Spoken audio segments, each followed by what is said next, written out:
हरि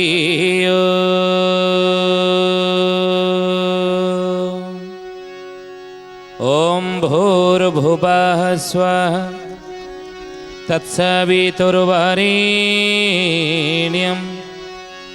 भर्गो देवस्य धीमहि धियो यो नः प्रचोदयात्।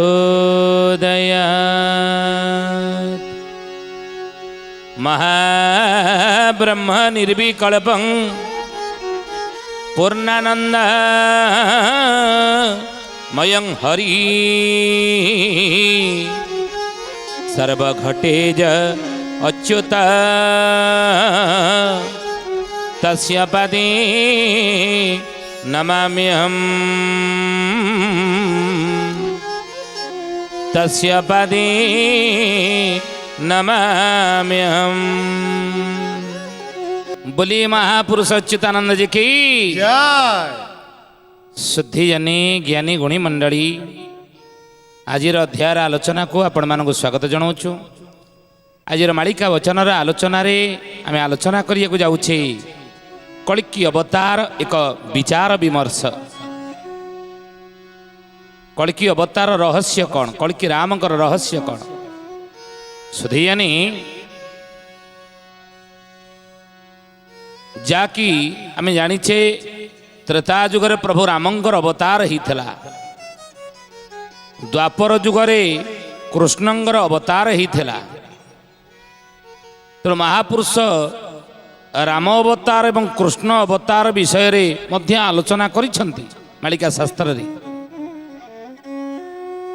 आओ ये जेते अवतार मान आसीचंती प्रभु से जगतर नाथ जगन्नाथंठार सृष्टि हेई पुणी तांकोठारे विलीन हो जाती बोली महापुरुषंकर पंचसखा मानकर ये होची मत। तो सही बड़ी कल्कि अवतार को नहीं मध्य पंचसखा माने भविष्यवाणी करिसेंती। किए निज मुहरे कहीदेव कल्कि, किए निज मुहरे कहीदेव प्रभु, किए कहीदेव भगवान। ना आमे ताकू स्वीकार करने उचित नहीं। महापुरुष कहउचंती जे भगवान से मुहरे भगवान बोली कही आत्मप्रचार करिबो नाही, सबले गुप्तर रहिबाकू चाहिबो। तो महापुरुष से कहउचंती महीरे चालिले चिन्हा न पड़िबो हेमंत पुरुष जही निश्चय ब्रह्ममुनि अवतार श्रेणी अटंती नंदतनाई अटंती नंदतनाई हे सुजाने अटंती नंदतनाई अटंती नंदतनाई हे सुजाने अटंती नंदतनाई। महीरे चालिले चिन्हा न पड़िबे कोटी कोटी लेखा जाइछि। ये हूँ शिवकल्प नवखंड निर्घंटर लेखा। महीरे चालिले चिन्ह न पड़िबो कोटी लेखा जाइछि। जे प्रकृत रे कल्कि प्रकृत रे भगवान प्रभु हेइथिबे अच्युतानंद महापुरुष शिवकल्प रे कहिले जे महीरे चालिले चिन्हा न पड़िबे, चिन्हा पड़िबे नाही। हेमंत पुरुष जही निश्चय ब्रह्म मुनि अवतार श्रेणी अटंती नंदतन निश्चय अवतार श्रेणी बोली जानिब। अन्य अर्थर यदि आमे ताकू नबा ताले महीरे चालिले चिन्ह न पड़िबो। आध्यात्म शास्त्र उपरे यदि आमे आलोचना करिबा आध्यात्म ज्ञान को नहीं ताले हुए तो चिन्ह पड़िबो नाही, पाद चिन्ह पड़िबो नाही। महीरे कले पृथ्वी रे चालिले को आमे भाविबा ये भगवान। किंतु अच्युतानंद महापुरुष पुनः ब्रह्म टीका मालिकार नाम है बरम ब्रह्म टीका। इधर कौन कहिले ना अच्युत कहती हारा से सोना भकत राम कली रे अवतार हेबे प्रभु कल्कि राम कली रे अवतार हेबे प्रभु कल्कि राम କଳିରେ ଅବତାର ହେବେ ପ୍ରଭୁ କଳଙ୍କି ରାମ। ଇଏ ସତ। ଜଗନ୍ନାଥ ଦାସ ଲେଖିଛନ୍ତି ସେଇଥିପାଇଁ ଇନ୍ଦ୍ର ଗୋବିନ୍ଦ ଗୀତା ବା କଳି ମାଳିକାରେ ନିଶ୍ଚୟ ଅବତାର ଅବନି ଉପର ନୀଳାମ୍ବର ପୁରେ ବାସ ନିଶ୍ଚୟ 5,000 ଭୋଗର ଅନ୍ତେଣ ହୋଇଥିବୁ ଯେ ନରେଶ। ଜଗନ୍ନାଥ ଦାସ କହୁଛନ୍ତି ଇନ୍ଦ୍ର ଗୋବିନ୍ଦ ଗୀତା ବା କଳି ମାଳିକା କ'ଣ କହିଲେ? କହିଲେ ନିଶ୍ଚୟ ଅବତାର ଅବନି ଉପର, ଅବନି କହିଲେ ପୃଥିବୀରେ, ନିଶ୍ଚୟ ଅବତାର ହବ ପ୍ରଭୁଙ୍କର। ନୀଳାମ୍ବର ପୁରେ ବାସ, ନୀଳ ଅମ୍ବରରେ ଯିଏ ସେ ନୀଳାମ୍ବର, ନୀଳାମ୍ବର ପୁରେ ବାସ ନିଶ୍ଚୟ 5,000, ସହସ୍ର କହିଲେ 1000, ନିଶ୍ଚୟ 5,000, 5,000 ଭୋଗର ଅନ୍ତେଣ, ଭୋଗ କହିଲେ 5,000 ବର୍ଷ ଭୋଗ, ଅନ୍ତ କହିଲେ ଶେଷ, 5,000 ବର୍ଷ ଭୋଗର କଳିଯୁଗ 5,000 ବର୍ଷ ଶେଷ ବେଳେ ନିଶ୍ଚୟ 5,000 ଭୋଗର ଅନ୍ତେଣ ହୋଇଥିବୁ ଯେ ନରେଶ। ନରେଶ କହିଲେ ରାଜା, ସେତେବେଳେ ଆମେ ରାଜା ହେଇଥିବୁ। ଜଗନ୍ନାଥ ଦାସ କହୁଛନ୍ତି ୟାକୁ। ତେଣୁ ଜ୍ଞାନୀ ଗଣି ମଣ୍ଡଳୀ ଅଚ୍ୟୁତାନନ୍ଦ ମହାପୁରୁଷ ସେଇ କଥା କହିଲେ, କଳିରେ ଅବତାର ହେବେ ପ୍ରଭୁ କଳକି ରାମ। ଇଏ ନିଶ୍ଚିତ। ଆଉ ନୀଳଗିରି ଛାଡ଼ି ସମ୍ବଳ ଗ୍ରାମେ ଜନମ ହେବେ ମହେନ୍ଦ୍ର ପର୍ବତେ ଗୋପନେ ରହି ଯୋଗ ସାଧିବେ। ମହେନ୍ଦ୍ର ପର୍ବତେ ଗୋପନେ ରହି ଯୋଗ ସାଧିବେ। ମହେନ୍ଦ୍ର ପର୍ବତେ ଗୁପତେ ରହି ଯୋଗ ସାଧିବେ। ନୀଳଗିରି ଛାଡ଼ି ସମ୍ବଳ ଗ୍ରାମେ ଜନମ ହେବେ। ଅଚ୍ୟୁତାନନ୍ଦ କହୁଛନ୍ତି ମାଳିକାର ନାମ ହେଲା ବ୍ରହ୍ମଟିକା। ମନ ଦେଇକି ଶୁଣନ୍ତୁ। ମହାପୁରୁଷ କହୁଛନ୍ତି ମହେନ୍ଦ୍ର ପର୍ବତେ ଗୋପତେ ରହି ଯୋଗ ସାଧିବେ। ମହେନ୍ଦ୍ର ପର୍ବତ ରହିକି ଗୋପନରେ ଯୋଗ ସାଧିବେ। କାହିଁକି? ଏଠି ପ୍ରଶ୍ନ ଆସେ। ଏ ଜ୍ଞାନୀଗଣୀ ମଣ୍ଡଳୀ ଯିଏ କଳକି ରାମ ସେ ମହେନ୍ଦ୍ର ପର୍ବତ ରହିକି ଯୋଗ କାହିଁକି ସାଧିବେ? ନା ଏଇଥିପାଇଁ ଯେତେବେଳେ ରାମ ଲକ୍ଷ୍ମଣ ଏ ଜ୍ଞାନୀଗଣୀ ମଣ୍ଡଳୀ ସୁଧିୟାନି ରାବଣକୁ ବିନାଶ କରିବା ପାଇଁ ଯେତେବେଳେ ପ୍ରଭୁ ରାମ ଲକ୍ଷ୍ମଣ 14 ବର୍ଷ ବନବାସ ଅବଧି କାଳରେ ଥିଲେ, ଅସୁରର ବିନାଶ ପାଇଁ ପ୍ରଭୁ ଯେତେବେଳେ ଶକ୍ତି ଆହରଣ କରିବା ପାଇଁ ଚିନ୍ତା କଲେ, ରାବଣକୁ ବିନାଶ ଏ ସୁଧିଜାନି ଏ ସହଜ କଥା ନୁହଁ। ରାବଣ ହେଉଛି ବିସର୍ବା ନନ୍ଦନ ନୈଷ୍ଠିକ ବ୍ରାହ୍ମଣ ରାବଣ, ବ୍ରହ୍ମବଳରେ ବଳିୟାନ। ସହଜେ ତାର ମୃତ୍ୟୁ କିଏ ସାଧାରଣ ମଣିଷ କରିପାରିବ ନାହିଁ ବୋଲି ମହାପୁରୁଷ ଅଚ୍ୟୁତାନନ୍ଦ ଯେ କି। ତେଣୁ ସେ କ'ଣ କଲେ? ପ୍ରଭୁ ରାମ ଲକ୍ଷ୍ମଣ ନା ପରଶୁରାମଙ୍କ ସହିତ ଭେଟ ହେଲେ। ପ୍ରଭୁ ରାମ ଲକ୍ଷ୍ମଣ ପରଶୁରାମଙ୍କ ସହିତ ଭେଟ ହେଲେ। ପରଶୁରାମଙ୍କ ଠାରୁ ଶକ୍ତି ପ୍ରାପ୍ତ କରିଥିଲେ। ପରଶୁରାମଙ୍କ ବୈଷ୍ଣବ କଳା। ଧ୍ୟାନ ଦେବେ ହେ ଜ୍ଞାନୀ ଗୁଣୀ ମଣ୍ଡଳୀ। ଭକ୍ତମାନେ ଚାରିଆଡ଼େ ଜନ୍ମ ହେଇଛନ୍ତି। ମାଳିକାର ପ୍ରମାଣ ଅନୁସାରେ ଆପଣ ବିଶ୍ୱାସ କରନ୍ତୁ ବା ନ କରନ୍ତୁ, ଗ୍ରହଣ କରନ୍ତୁ ଏ କଥାକୁ ବା ନ କରନ୍ତୁ, କିନ୍ତୁ ମାଳିକାରେ ଯାହା ମହାପୁରୁଷ ଆଲୋଚନା କରିଛନ୍ତି ସେଇ କଥା ଗୁଡ଼ିକ ଆମେ ଆଲୋଚନା କରୁଛୁ। ଯେ ଭକ୍ତମାନେ ଅନେକ ଜାଗାରେ ସବୁ ଜନ୍ମ ହେଇଥିବେ କିନ୍ତୁ କଳା ପ୍ରାପ୍ତ କରିନଥିବେ। ଭଗବାନ ପ୍ରଭୁ ଯଦି କେଉଁଠି ଜନ୍ମ ହେଇଥିବେ ତାହେଲେ କଳା ପ୍ରାପ୍ତ କରିନଥିବେ। ଯେମିତି ପ୍ରଭୁ ରାମ ପରଶୁରାମଙ୍କ ଠାରୁ ବୈଷ୍ଣବ କଳା ପ୍ରାପ୍ତ କଲେ। ପ୍ରଭୁ ରାମ ପରଶୁରାମଙ୍କ ଠାରୁ କଳା ପ୍ରାପ୍ତ କରିଥିଲେ। 21 ବାର ପୃଥିବୀକୁ କ୍ଷେତ୍ରୀ କରିଥିଲେ ଦମଦଗ୍ନିଙ୍କର ପୁତ୍ର। ଯମଦଗ୍ନି ଏବଂ ମା ରେଣୁକାଙ୍କର ପୁତ୍ର ହେଉଛନ୍ତି କିଏ? ନା ପରଶୁରାମ। ବାପାର ଆଜ୍ଞାରେ ଯିଏ ମାର ମସ୍ତକକୁ ମଧ୍ୟ କ'ଣ ଛେଦନ କରିଦେଇଥିଲେ। ଆମେ ଏ କଥା ଜାଣିଛେ ନାଇଁ? ଯମଦଗ୍ନି ଆଜ୍ଞା ଦେଲେ, ଆଦେଶ ଦେଲେ, ବାବାରେ ତୁ ଯଦି ପ୍ରକୃତରେ ପିତୃଭକ୍ତ ହେଇଥିବୁ, ପିତା ସ୍ୱର୍ଗ ପିତା ସତ୍ୟ ପିତା ହିଁ ପରମ ତପ ପିତରି ପୃଥିମାତ୍ମନେ ପ୍ରିୟନ୍ତେ ସର୍ବଦେବତା। ତେଣୁ ସର୍ବଦେବତା ମାନେ ସେତେବେଳେ ସନ୍ତୁଷ୍ଟ ହେବେ ଯଦି ପିତାଜ୍ଞା ତୁ ପାଳନ କରିବୁ।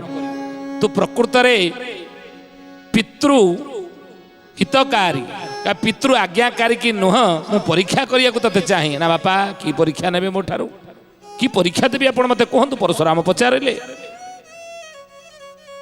ଯମଦଗ୍ନି କହିଲେ ଧନରେ ଯଦି ପିତୃ ଆଜ୍ଞା ତୁ ପାଳନ କରିବାକୁ ଇଚ୍ଛା ପିତୃ ଭକ୍ତ ଯଦି ହେଇଥିବୁ ତାହେଲେ ମୁଁ ଆଦେଶ ଦଉଛି ତୋ ମାର ବେକ କାଟିଦେ ଗଣ୍ଡିରୁ ମୁଣ୍ଡକୁ ତୁ ଅଲଗା କରିଦେ। ପରଶୁରାମ ଶିରୋଧାର୍ଯ୍ୟ ବୋଲି କହିଲେ ଯାହା ବାପା ଆପଣ ଆଜ୍ଞା ଦେଲେ ତାହା ମୁଁ ନିଶ୍ଚିତ ପାଳନ କରିବି। ପିତୃଭକ୍ତିର ମୁଁ ପରିଚୟ ଦେବି। କ'ଣ କରିଥିଲେ ମା ରେଣୁକାଙ୍କର ଶରୀରରୁ ମୁଣ୍ଡକୁ ଅଲଗା କରିଦେଲେ ଏବଂ ଯେତେବେଳେ ମା ମଧ୍ୟ ବେକ ଦେଖେଇ ଦେଲେ ତୋର ପିତୃ ଆଜ୍ଞା ତୁ ତାକୁ ପାଳନ କର। ମା ବେକ ଦେଖେଇ ଦେଇଥିଲେ ପରଶୁରାମ ଦ୍ୱିଖଣ୍ଡ କରିଦେଲେ। ପୁନଶ୍ଚ ଯମଦଗ୍ନି କହିଲେ ଏଇରେ ତୋର ପିତୃଭକ୍ତିରେ ମୁଁ ସନ୍ତୁଷ୍ଟ ଧନ ମୁଁ ତ ପିତୃଭକ୍ତିର ପରିଚୟ ପ୍ରମାଣ ପାଇଗଲି ତୁ ପରୀକ୍ଷାରେ କୃତକାର୍ଯ୍ୟ ହେଇଛୁ କି ବର ମାଗୁଛୁ ମାଗେ। ପରଶୁରାମ କହିଥିଲେ ହେ ବାପା ମୁଁ ଆଉ କିଛି ଇଚ୍ଛା କରୁନାହିଁ ପିତୃ ଆଜ୍ଞା ପାଳନ କରିକି ମାକୁ ମୁଁ ମୃତ୍ୟୁ ଦେଇଛି ମାକୁ ମାରିଛି ମୁଁ ଏଇ ଆଶୀର୍ବାଦ ଭିକ୍ଷା କରୁଛି ଏଇ ବର ମାଗୁଛି ମୋ ମାକୁ ପୁଣି ପୁନର୍ଜୀବନ ଆପଣ ଦିଅନ୍ତୁ। ଯମଦଗ୍ନି ପୁଣି ରେଣୁକାକୁ ପୁନର୍ଜୀବନ ଦେଇଦେଲେ ମନ୍ତ୍ର ଶକ୍ତି ବଳରେ। ତେଣୁ ସେଇ ପରଶୁରାମ ଯେତେବେଳେ ସହସ୍ର ବାହୁ ଦ୍ୱାରା ତାଙ୍କର ସୈନ୍ୟ ସାମନ୍ତଙ୍କ ଦ୍ୱାରା ଦେଖିଲେ ଯେ ତାଙ୍କର ଆଶ୍ରମକୁ ଧ୍ୱଂସ ବିଧ୍ୱଂସ କରିଦେଇଛନ୍ତି ସେ ରାଜା। ତେଣୁ ପରଶୁରାମ ସହିପାରିଲେ ନାହିଁ ଘୋର ତପସ୍ୟା କରି ଶକ୍ତି ପ୍ରାପ୍ତ କଲେ ପରଶୁ ଲାଭ କଲେ ଏବଂ ଏ ପୃଥିବୀରୁ 21 ବାର ନିକ୍ଷେତ୍ରୀକରଣ କରିଦେଇଥିଲେ। ମୁଁ ଏ ପୃଥିବୀରୁ କ୍ଷତ୍ରିୟ ବିନାଶ କରିଦେବି ଗୋଟେ କ୍ଷତ୍ରିୟ ମୁଁ ରଖିବି ନାହିଁ। ଏବଂ ସେଇ ଭୟରେ ଦଶରଥ ସେତେବେଳେ କ'ଣ କରିଥିଲେ କଥା ଆସେ ଶୁଣିବାକୁ ମିଳେ ଯେ ଦଶରଥ କୁଆଡ଼େ ଶାଢ଼ୀ ପିନ୍ଧିକି ରହିଯାଇଥିଲେ କ୍ଷତ୍ରିୟ ପରଶୁରାମଙ୍କ ଭୟରେ। ତେଣୁ ସେଇ ପରଶୁରାମ ଯିଏ ପୃଥିବୀରୁ 21 ବାର ନିକ୍ଷେତ୍ରୀକରଣ କରିଥିଲେ ପ୍ରଭୁ ରାମ ଯାଇକି ପହଞ୍ଚିଥିଲେ ଲକ୍ଷ୍ମଣଙ୍କ ସହିତ। ହେ ବୀରଶ୍ରେଷ୍ଠ ଆପଣ ଆମକୁ ଶକ୍ତି ପ୍ରଦାନ କରନ୍ତୁ ଆପଣଙ୍କର ବୈଷ୍ଣବ କଳା ଯାହା ଆପଣ ପ୍ରାପ୍ତ କରିଛନ୍ତି ବୈଷ୍ଣବ କଳା ଯୋଗୁଁ ହିଁ ପୃଥିବୀରୁ ନିକ୍ଷେତ୍ରୀକରଣ କରିଥିଲେ ପରଶୁରାମ ସେ ବିଷ୍ଣୁ କଳା ଆମକୁ ପ୍ରଦାନ କରନ୍ତୁ। ପରଶୁରାମଙ୍କ ଠାରୁ ପ୍ରଭୁ ରାମ ବିଷ୍ଣୁ କଳା ପ୍ରାପ୍ତ କରିଥିଲେ ବୈଷ୍ଣବ କଳା ପାଇଥିଲେ ବୁଝିଲେ। ତେଣୁ ହେ ଜ୍ଞାନୀ ଗୁଣୀ ମଣ୍ଡଳୀ ଭଗବାନ ଜାମଦଗ୍ନ୍ୟ ତ୍ୱମ ବଗଚ୍ଛାମି ଭାର୍ଗଗମଂ ରାମଂ ମୁନିନା ମୃତାଭଂ କ୍ଷତ୍ରିୟାଣାଂ ଭୁବାନ୍ତକଂ। ତେଣୁ ପ୍ରଭୁ ରାମ କହିଲେ ହେ ଭଗବାନ ମୁଁ ବୁଝୁଛି ଯେ ଆପଣ ଭୃଗୁକୁଳ ଭୂଷଣ କ୍ଷତ୍ରିୟ ବିଧ୍ୱଂସକାରୀ ଏ ମୁନିଶ୍ରେଷ୍ଠ ଯମଦଗ୍ନିଙ୍କର ପୁତ୍ର ପରଶୁରାମ ଆପଣ ଆମକୁ ଶକ୍ତି ପ୍ରଦାନ କରୁ ଆପଣଙ୍କର ବୈଷ୍ଣବ କଳା ଦିଅନ୍ତୁ। ପରଶୁରାମ ସେତେବେଳେ ପ୍ରଭୁ ରାମ ଯେତେବେଳେ ଅବତାର ନେଇଥିଲେ ସେତେବେଳେ ପରଶୁରାମ ତାଙ୍କ ବୈଷ୍ଣବ କଳା ରାମଙ୍କୁ ପ୍ରଦାନ କରିଥିଲେ। କିନ୍ତୁ ଯେତେବେଳେ ହେ ଜ୍ଞାନୀ ଗୁଣୀ ଧ୍ୟାନ ଦେବେ ତଥ୍ୟ ତତ୍ତ୍ୱ ଉପରେ ଇଏ ପର୍ଯ୍ୟବେସିତ କିନ୍ତୁ ପ୍ରଭୁ ରାମ ଯେତେବେଳେ ନିଜ ସ୍ୱଧାମକୁ ଚାଲିଗଲେ ସୀତା ଯେତେବେଳେ ପାତାଳଗାମୀ ହେଲେ ଏ ଯେତେବେଳେ ମା ପୃଥିବୀ ସୀତାଙ୍କୁ ଗ୍ରହଣ କରିନେଲା ଦିଫାଳେଇ ଫାଟିଗଲା ସୀତା ଯେତେବେଳେ ପଶିଗଲେ ପୃଥିବୀ ଅକ୍ଷରେ ସେତେବେଳେ ପ୍ରଭୁ ତାପରେ ପରେ ସୁଧାମକୁ ପ୍ରତ୍ୟାବର୍ତ୍ତନ କଲେ ପ୍ରଭୁ ରାମ। କିନ୍ତୁ ଏ ସମୟରେ ପ୍ରଭୁ ରାମଙ୍କ ଠାରେ ଯେଉଁ ବୈଷ୍ଣବ କଳା ଥିଲା ପରଶୁରାମଙ୍କ ଦତ୍ତ ବୈଷ୍ଣବ କଳା ତା ପୁନର୍ବାର ପରଶୁରାମଙ୍କ ଠାରୁ ପାଖକୁ ଚାଲିଗଲା ବୁଝିଲେ। ପରଶୁରାମଙ୍କ ପାଖକୁ ଚାଲି ଯାଇଥିଲା ये त्रेतया जुगर अवसान हो गला कि या पर आसला द्वापर जुग। द्वापर जुगर प्रभु कृष्णंकर अवतार है बोलिए महापुरुष अच्युतानंद जी की। ये द्वापर जुगरे प्रभु कृष्णंकर अवतार है। ये प्रभु कृष्ण जो अवतार हेले सेते बेले जरासंध सहित युद्ध होता। ध्यान देवे कथा उपरे ए ज्ञानी गुणी मंडली जरासंध ठारू 17 ରୁ 18 थर प्रभु परास्त होते कृष्ण बलराम। जरासंध ठारू बहुत बार परास्त होती युद्ध में जरासंध को फारी ना भय रईवत पर्वत रुचिकी जागिले। कि यही समय प्रभु भाई कहले कहले हे भाई चल आम जीवा ये जरासंध को विनाश करने आमको शक्ति आहरण करिया पड़ो ना कौटू ना तांको वैष्णव शक्ति आनिबा काहाठारू ना परशुराम ठारू ना से परशुराम अच्छा कौट ना से जीवित मरी ना त्रेता जुगरे थिले 7 जन अमर हे ज्ञानी गुणी मंडली शास्त्र प्रमाण दियंती। अश्वत्थामा बलि व्यास हनुमान विभीषण कृप परशुरामश्च सप्तैते चिरंजीविना ये 7 जन संसार अमर आज पर्यटन मरी ना ता भर परशुराम होउछनि अन्यतम एवं यही परशुराम निकट को जीवाई प्रभु मनस्थ कले प्रभु श्रीकृष्ण एवं परशुराम ठारू वैष्णव कला प्राप्त कले। ध्यान देवे कथा उपरे परशुराम निकट गले एवं परशुराम ठारू शक्ति प्राप्त कले कला प्राप्त कले वैष्णव कला प्राप्त कले जहाँकि आगामी समय रे से मध्य प्रभु से कला प्राप्त करथिले। किंतु प्रभु श्रीकृष्णଙ୍କର जेतबळे द्वापर अवसान समय रे स्वधाम को प्रभु प्रत्यावर्तन कले देहावसान परे प्रभु कृष्णଙ୍କର देहावसान परे पुनर्बार से सकती परशुराम पाखु चली गला। जो वैष्णव कला प्रभु कृष्ण ठारे थिला राम परे परशुराम पाखु वैष्णव कला जाइथिला पुणी परशुराम ठारू कृष्ण पाखु आसिला वैष्णव कला पुणी कृष्णଙ୍କର देहावसान परे से कला पुनर्बार परशुराम पाखु चली गला एवं सही कला परशुराम ठारे रहिला। किंतु से परशुराम अछंडी कौटी अच्युतानंद महापुरुष मालिकार प्रमाण देले कि नीलगिरी छाड़ी संबल ग्रामे जनाम एबे महेंद्र पर्वते गोपने रही जोग साधिबे महेंद्र पर्वते गुफते रही जोग साधिबे महेंद्र पर्वते गुफते रही जोग साधिबे। नीलगिरी छाड़ी संबल ग्रामे जन्म हेबे महेंद्र पर्वते गोपने रही जोग साधिबे।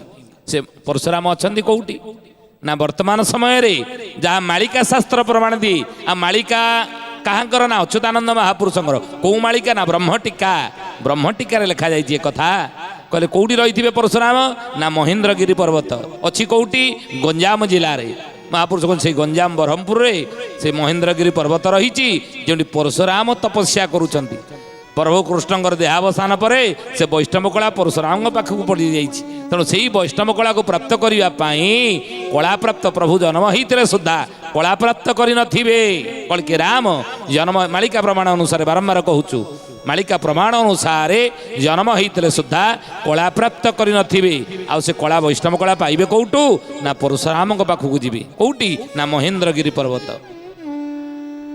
महेंद्र पर्वते गोपने रही जोग साधिबे सेठी साधना करिवे साधना करी अस्त्र शस्त्र विद्या परशुराम ठाकुर शिक्षा करिवे।